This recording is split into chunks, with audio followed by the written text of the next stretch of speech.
Ya kwa walioangalia mpira wa jana kati ya Argentina na Spain, ule mpira ukiangalia ulikuwa una hadhi ya kuwa fainali ya kombe la dunia, kwa sababu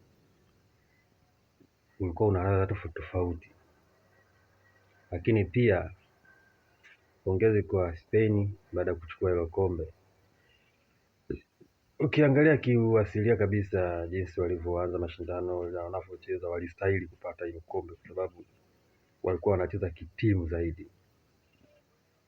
Wale majanki walikuwa wanaenda wote wanarudi wote, jukumu, kila mtu ana jukumu lake, wana ile cooperation, wanafanya kazi as a teamwork, na hiyo ndio ilikuwa sababu ya wao kupata ubingwa na kuwa unbeaten. Maana na mechi 37 bila kufungwa, wanastahili sababu walicheza mpira wa hali ya juu sana, yaani wanacheza mpira wa kiwango cha juu sana, na wale ni La Masia typically. Tukiangalia kimchezo kabisa, Spain waliumiliki, yani kila idara. Argentina kipindi cha pili wanatoka na target moja tu, most of time wao walikuwa, kipindi cha kwanza most of time walikuwa wako nyuma ya mpira, wao ni kukaba. Messi alikuwa hapo haonekani kabisa, vijana walimficha.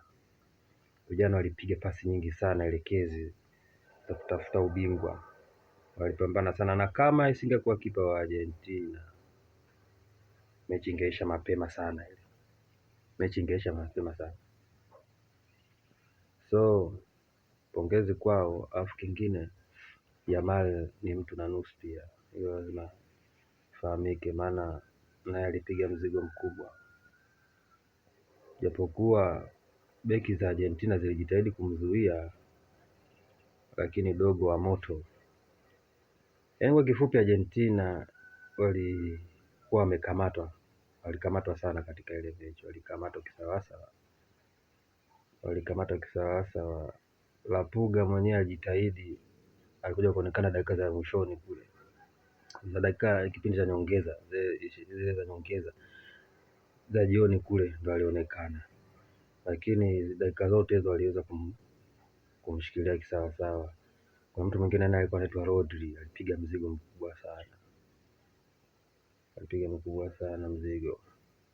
Naona kabisa Ballon d'Or zinazofuatia zote zinaenda kukusanywa na kiumbe mmoja ambaye ni Lamine. Naziona kabisa zinaenda kuchukuliwa na yeye, na atakaye kwa mshindani wake mkubwa atakuwa ni Mbappe. Watashindana sana ya kitu ambacho nimekiona jana ambacho kidogo imenistajabisha ni kuona Mbappe kutokea kwenye tuzo. Sasa sijui ni kwa sababu gani,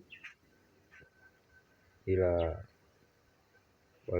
walijitahidi. Timu yao nzuri, sema walikuwa wanakosa teamwork ambayo ndio asili ya Spain. Wao walikosa, lakini wana wachezaji wazuri tu ya Lamine Yamal, naye anaingia kwenye kitabu sasa, naye ana kombe la dunia.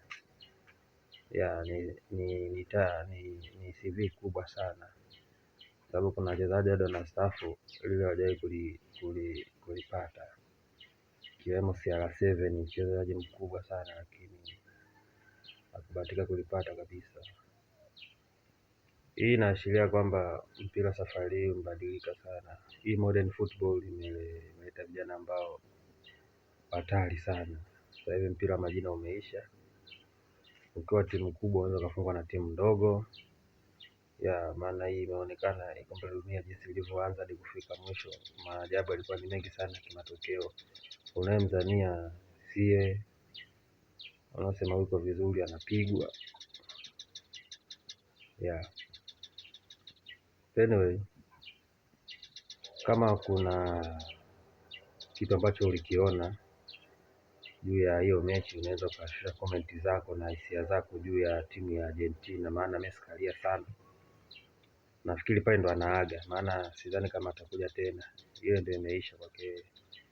Basi usisite uka comment hapo, uka like na ukashare hii video ili kuwafikishia wengine, na ningeomba mjumuike kwenye channel yangu tuweze kuongea masuala mengi, mpira, mahusiano,